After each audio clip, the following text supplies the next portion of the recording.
Assalamualaikum warahmatullahi wabarakatuh. Saya Abdul Wahidin akan mengantarkan materi tentang antropologi, khususnya sejarah dan perkembangan ilmu antropologi. Tujuan pembelajaran pada materi ini yaitu pemahaman tentang fase perkembangan ilmu antropologi dan subbagian ilmu antropologi. Jadi ada dua capaian pembelajarannya kita, perkembangan ilmu antropologi dan subbagian ilmu antropologi. Saya awali dengan menjelaskan apa itu antropologi. Kalian sudah tentu kan tahu apa itu antropologi. Antropologi ternyata berasal dari bahasa Yunani, yaitu anthropos artinya manusia, ya, dan logos artinya ilmu. Jadi antropologi itu adalah ilmu yang mempelajari tentang manusia. Apakah antropologi saja yang mempelajari manusia? Tentu tidak. Ada banyak ilmu yang mempelajari tentang manusia. Salah satu contohnya adalah sosiologi. Sosiologi juga itu mempelajari tentang manusia, termasuk sejarah. Ya. Kemudian kita lanjut ke pembahasan tentang definisi. Definisi antropologi menurut Oxford English Dictionary ada dua. Apa itu? Yang pertama adalah studi manusia, khususnya masyarakat dan adat istiadat. Kemudian yang kedua, studi tentang struktur dan evolusi manusia. Itu diambil dari pendapat Robert dan Gessler. Lanjut, kita akan membahas tentang definisi menurut para ahli. Ada 3 ahli yang saya ingin kemukakan di sini. Di antaranya adalah Ralph and Harry. Bagaimana pendapatnya tentang antropologi? Ternyata menurut Ralph dan Harry mengatakan bahwa antropologi itu adalah ilmu yang mempelajari manusia dan semua apa yang dikerjakannya. Jadi poinnya adalah semua apa yang dikerjakannya. Setelah bangun tidur, kemudian mandi, jadi kita mempelajari budaya mandi, budaya makan, budaya bekerja seperti bertani. Itu yang dipelajari, nelayan, sampai kemudian kembali ke rumah, tidur kembali. Jadi pada dasarnya menurut Ralph dan Harry itu adalah antropologi itu ilmu yang mempelajari manusia dan semua apa yang dikerjakannya. Baik, saya lanjut menurut pendapat William. Bagaimana pendapat William tentang antropologi? Ternyata antropologi merupakan studi tentang umat manusia berusaha untuk membuat generalisasi. Generalisasi di sini adalah kesimpulan yang bisa digunakan di wilayah mana saja. Jadi generalisasi yang berguna tentang orang-orang dan perilaku mereka dan untuk mendapatkan pemahaman lengkap dari keragaman manusia. Itu menurut pendapat William. Lanjut pendapat Penceroningrat yang merupakan bangsa Indonesia. Jadi ini antropolog Indonesia mengungkapkan bahwa antropologi merupakan studi tentang umat manusia pada umumnya dengan mempelajari berbagai warna, bentuk fisik, masyarakat, dan budaya yang dihasilkan. Jadi kita mempelajari fisik masyarakat, termasuk fisik manusia sesungguhnya yang dimaksudkan oleh Penceroningrat, dan budaya yang dihasilkan.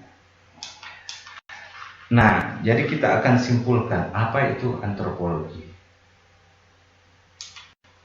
Bisa kita simpulkan bahwa antropologi adalah ilmu yang berusaha mencapai pengertian pemahaman tentang manusia.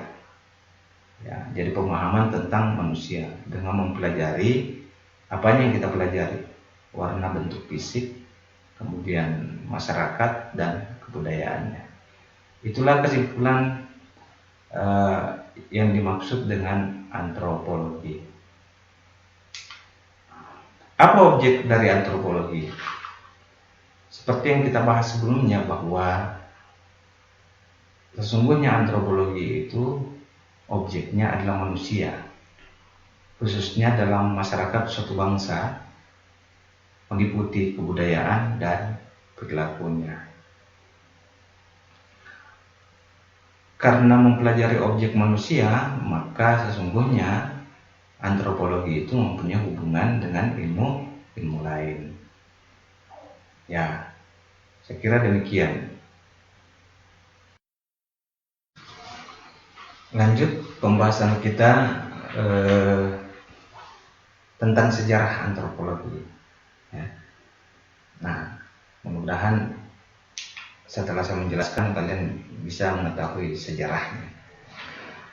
Antropologi itu lahir dan muncul berawal dari ketertarikan orang-orang Eropa untuk melihat ciri-ciri fisik, adat istiadat, budaya yang berbeda dari apa yang dikenal di Eropa. Jadi saya ingin simpulkan di sini bahwa sejarah antropologi itu lahir karena rasa penasaran dari orang Eropa.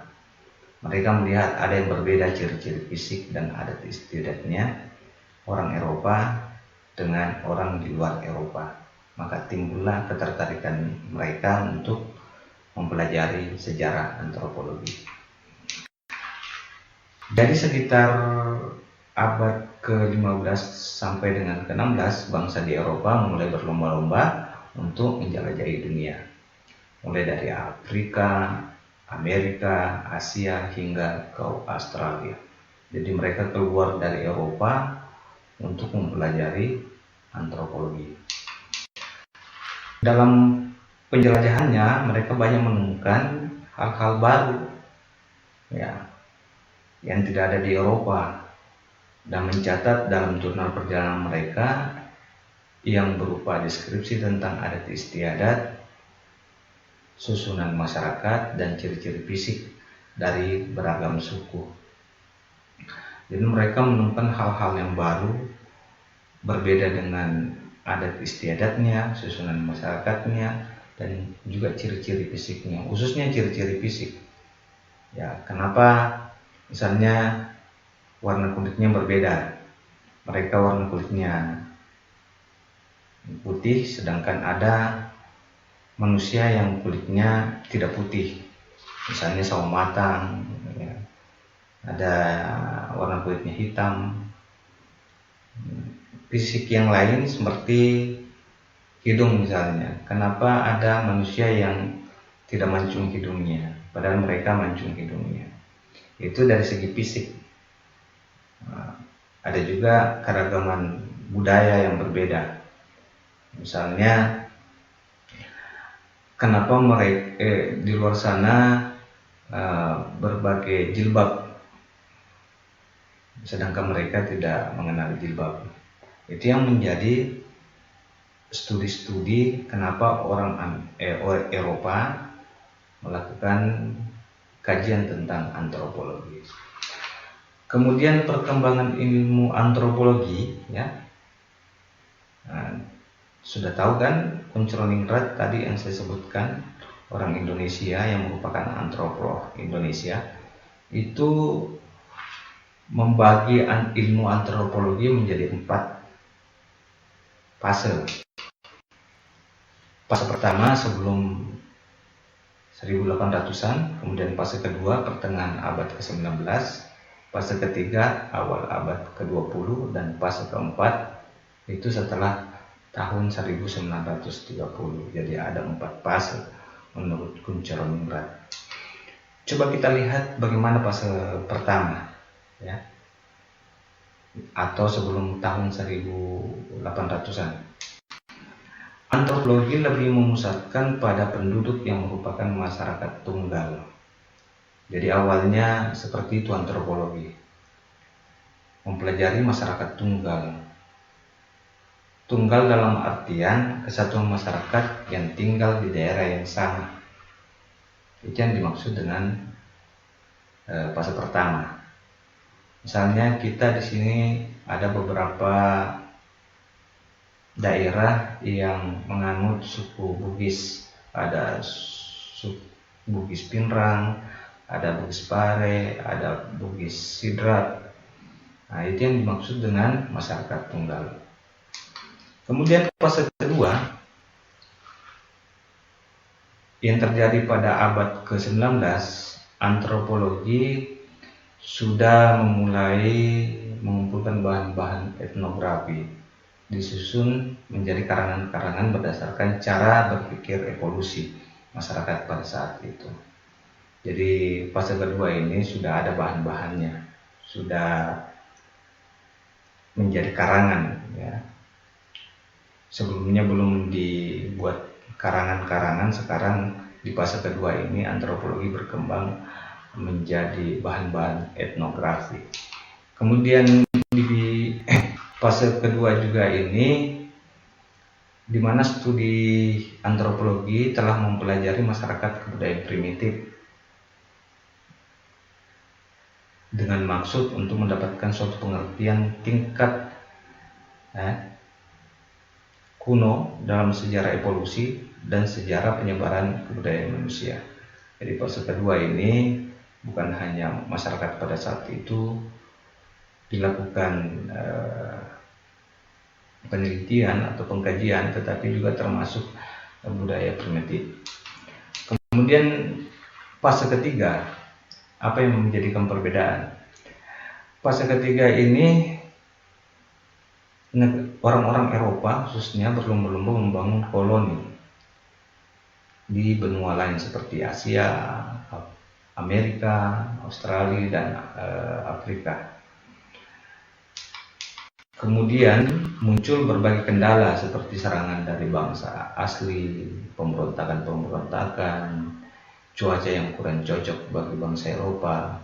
Orang Eropa wilayahnya dingin, sedangkan di luar Eropa itu khususnya daerah tropis, cuacanya panas, serta hambatan-hambatan lainnya.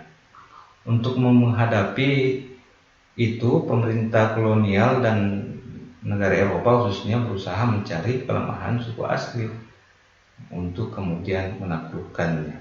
Dalam mencari kelemahan ini, di situ terjadi perkembangan ilmu antropologi. Kemudian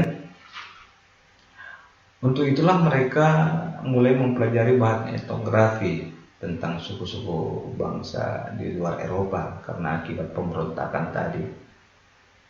Mempelajari kebudayaan dan kebiasaannya untuk kepentingan pemerintah kolonial.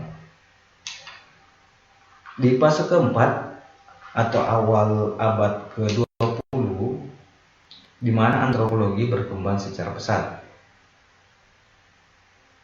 Ya, kebudayaan-kebudayaan suku bangsa asli yang dijajah ya, di fase kedua tadi itu mulai hilang akibat terpengaruh kebudayaan bangsa Eropa. Jadi ada pengaruh dari bangsa Eropa akibat penjajahan tadi. Kalau dalam istilah sosiologi disebut westernisasi. West itu artinya barat, kemudian isasi itu adalah pengaruh atau paham. Ya, di situ mulanya terjadi pembauran budaya, bahkan budaya masyarakat setempat mulai hilang dan terpengaruh oleh atau tergantikan oleh budaya barat.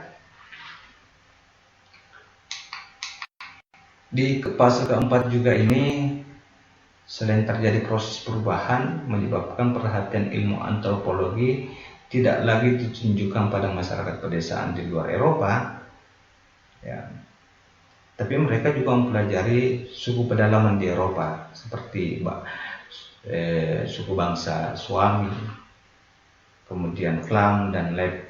Jadi bukan hanya mereka mempelajari karena perkembangan tadi, ilmu itu tadi tidak lagi mempelajari suku bangsa di luar Eropa, sekarang juga mereka gunakan untuk mempelajari suku bangsa mereka sendiri.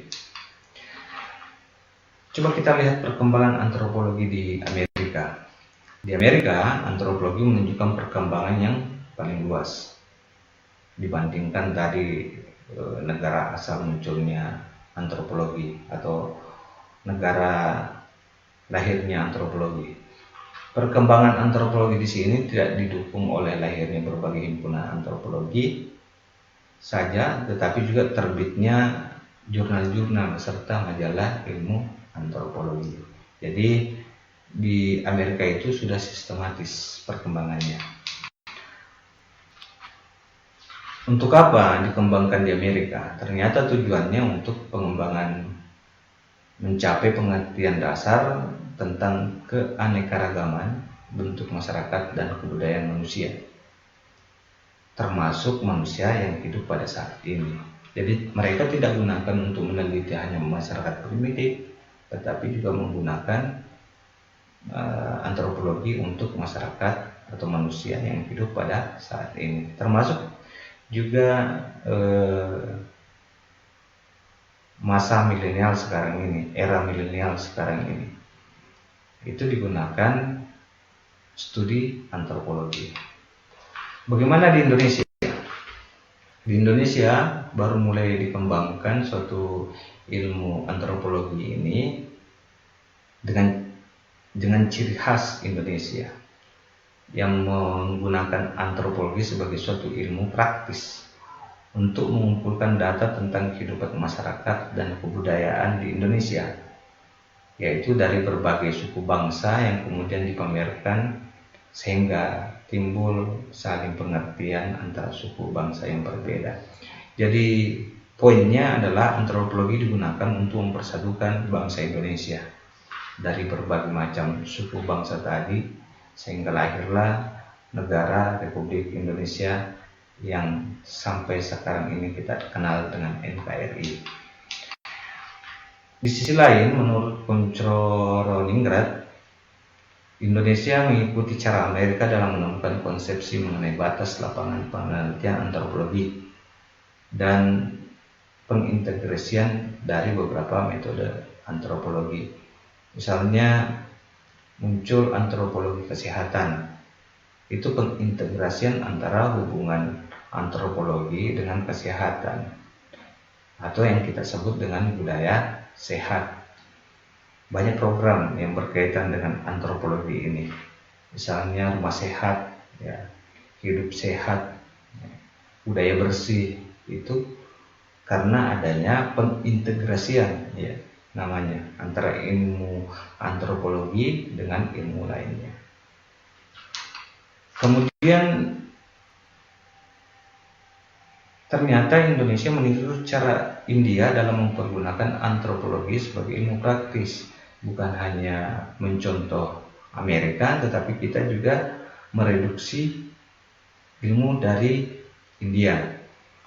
Untuk apa?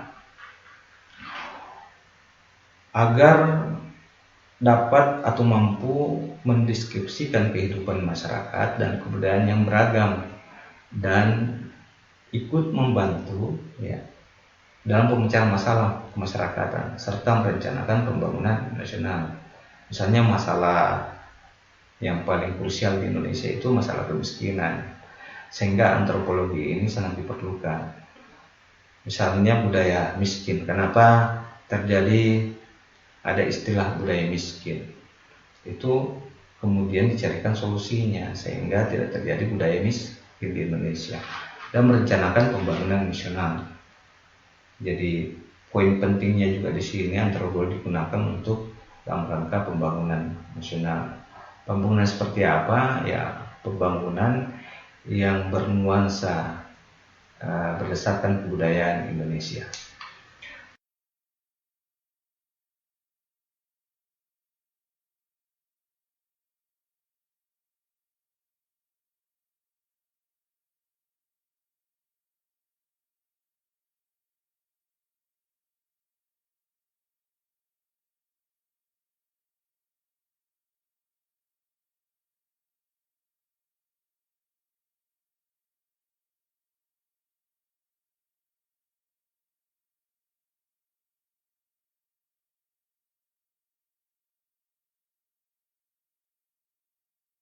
Selanjutnya kita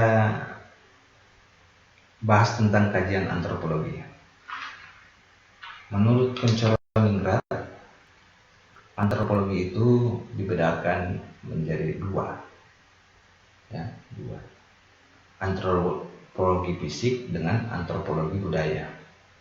Antropologi fisik dibagi menjadi dua, paleoantropologi, kemudian antropologi biologis. Antropologi budaya dibagi menjadi tiga, antropologi prehistori, etnolinguistik, dan etnografi. Jadi sekira kalian bisa lihat bagian di samping saya ini, ya, tentang kajian antropologi. Antropologi fisik adalah ilmu bagian yang mencoba mencapai suatu pengertian tentang sejarah terjadinya beragam manusia dari sudut pandang ciri-ciri tubuhnya. Jadi antropologi fisik ini mempelajari ciri-ciri tubuh manusia. Kemudian paleoantropologi, ya, ilmu bagian yang meneliti asal-usul dengan menggunakan fosil-fosil. Jadi fosil ini digunakan untuk meneliti asal-usul. Itu hubungannya dengan paleoantropologi. Kemudian etnolinguistik, kata dasarnya linguistik, jadi berhubungan dengan tata bahasa. Jadi ilmu bagian penelitian yang berupa daftar kata-kata, pelukisan tentang ciri dan tata bahasa suku bangsa. Kemudian prehistori, histori berasal dari kata sejarah, jadi mempelajari sejarah perkembangan dan penyebaran semua kebudayaan manusia di bumi sebelum mengenal huruf. Itu yang dimaksud dengan prehistori. Kemudian etnologi adalah ilmu bagian yang mencoba mencapai pengertian mengenai asas-asas manusia. Ya, saya kira itu. Ya, terakhir sampai pembahasan kita pada hubungan antara antropologi dan ilmu lainnya. Hubungan antara antropologi dan ilmu geologi misalnya. Apa hubungannya? Bantuan ilmu geologi yang mempelajari ciri lapisan bumi serta perubahannya, terutama dibutuhkan oleh sub ilmu paleoantropologi dan prehistori untuk menetapkan umur relatif fosil-fosil. Tadi kita sudah singgung apa gunanya fosil, ya, dari zaman dahulu. Itu hubungannya. Kemudian antropologi dan ilmu paleontologi. Ilmu paleontologi meliputi fosil-fosil makhluk zaman dahulu untuk membuat suatu rekonstruksi.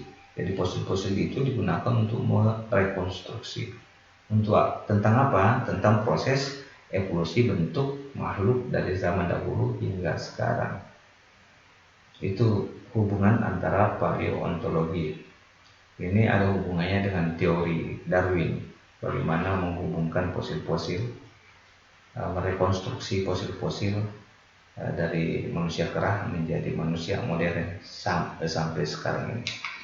Kemudian hubungan antropologi dengan ilmu anatomi, ya, hubungannya adalah karena ilmu anatomi adalah ilmu tentang ciri-ciri dari berbagai bagian kerangka manusia. Tengkorak, bagian tubuh penting untuk membantu melalui penelitian antropologi fisik. Jadi anatomi ini, ilmu anatomi ini digunakan untuk mempelajari antropologi fisik. Kemudian apa hubungannya ilmu kesehatan masyarakat dengan antropologi? Ilmu kesehatan masyarakat merupakan data mengenai konsepsi dan sikap penduduk desa tentang kesehatan. Jadi kenapa masyarakat misalnya sakit-sakitan? Karena terdapat budaya di situ yang membuat masyarakat sakit-sakitan. Misalnya minum air sebelum dimasak. Itu kan budaya yang membuat atau ada hubungannya dengan kesehatan. Kemudian dukun, ya, budaya berobat kita ya, di desa itu masih budayanya dukun. Kalau di kota cenderung sudah berobat di rumah sakit, termasuk juga mengkonsumsi obat-obat tradisional. Jadi gunanya ilmu kesehatan ini digunakan untuk menciptakan budaya sehat. Kemudian apa hubungannya antropologi dan ilmu psikiatri? Ilmu psikiatri atau ilmu antropologi ya, digunakan dengan ilmu psikologi untuk yang menjadi fungsi praktis. Jadi perlu juga psikiatri ini. Kemudian antropologi dan ilmu linguistik.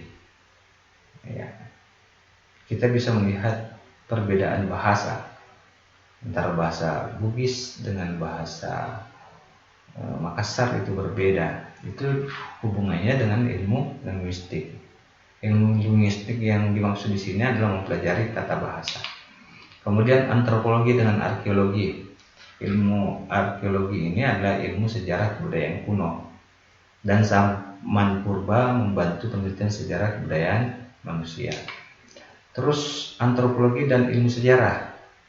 Ya, ilmu sejarah, antropologi membutuhkan pengetahuan tentang metode-metode untuk merekonstruksi sejarah dari suatu rangkaian peristiwa. Kemudian antropologi dengan ilmu geografi. Ilmu geografi, ilmu bumi tentang alam dunia dan berkaitan dengan keadaan manusia dan lingkungan alam. Misalnya saja, kita hubungkan bagaimana kondisi geografi yang ada di negara Eropa yang cenderung dingin dibandingkan dengan negara di negara tropis atau wilayah tropis. Ini cenderung budayanya berbeda. Misalnya di Eropa cenderung menggunakan jaket, ya, sering menggunakan jaket dibandingkan orang yang hidup di tropis. Itu karena ada hubungan antara geografi dengan antropologi. Kemudian ilmu ekonomi mengumpulkan keterangan komparatif seperti sikap terhadap kerja, sikap dan terhadap kekayaan. Jadi antropologi ini punya relevansi atau hubungan dengan ilmu ekonomi. Hubungannya apa? Misalnya terhadap kerja, ada yang dimaksud dengan budaya kerja efektif, budaya kerja positif. Nah, di situ kita hubungkan antara antropologi dengan ilmu ekonomi. Kemudian terakhir saya ingin menjelaskan hubungan ilmu lainnya, misalnya ilmu hukum adat. Ya, itu digunakan untuk mengendalikan sistem masyarakat di suatu masyarakat, maka dipergunakanlah hukum. Nah, itu hubungannya ilmu antropologi dengan ilmu lainnya. Misalnya di Arab, mencuri itu ketika ada mencuri, budaya mereka memotong tangannya. Itu adalah hubungan antara ilmu hukum adat dengan antropologi. Saya kira demikian penyampaian dari saya, dan terima kasih atas perhatiannya dan telah menyimak video ini. Sampai ketemu minggu depan. Wabillahi taufiq wa hidayah. Assalamualaikum warahmatullahi wabarakatuh.